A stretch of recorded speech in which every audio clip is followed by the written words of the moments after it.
Good afternoon, and thanks so much for joining us for 12 News at 4. I'm Tram Mai. We are following developing news out of the East Valley, where Gilbert police have announced the Gilbert Goons has met the requirements to be considered a criminal street gang. The group has been linked to a number of group-style assaults on other teens and came under investigation after 16-year-old Preston Lord was killed in a deadly assault back in October. 12 News journalist Bianca Bono has been following this case from the beginning, and she joins us live outside of the Gilbert Police Department. Bianca, what does this mean?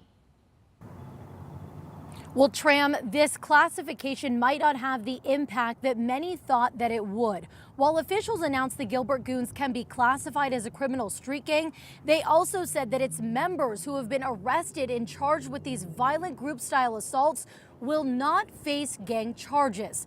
Now, officials say they've been investigating the group, the Gilbert Goons, since November of last year, and a number of violent videos showing those assaults linked to this group have surfaced.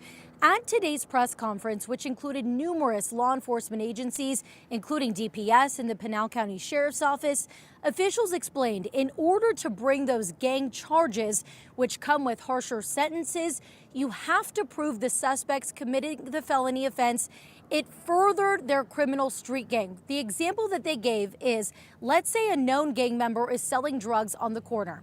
If that gang member sells drugs and keeps the money for themselves, they will not face gang charges. But if that money goes back to the gang as a whole, they then can be charged with participating and assisting a criminal street gang. Here was Gilbert Police Chief Michael Solberg's official announcement this afternoon. Detectives have concluded that the group known as the Gilbert Goons has met the requirements to be documented as a criminal street gang as set forth in Arizona Revised Statute. Each of these law enforcement agencies here today have reviewed their investigations involving identified members of this gang, and based on the information available at this time, there is not sufficient evidence to submit additional charges of participating in or assisting a criminal street gang.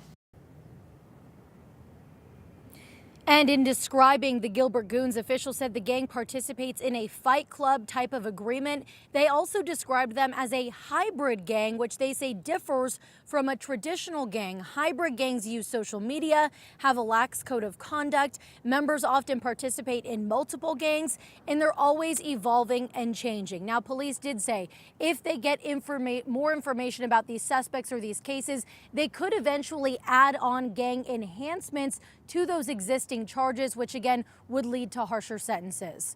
We're live in Gilbert. Bianca Bono, 12 News.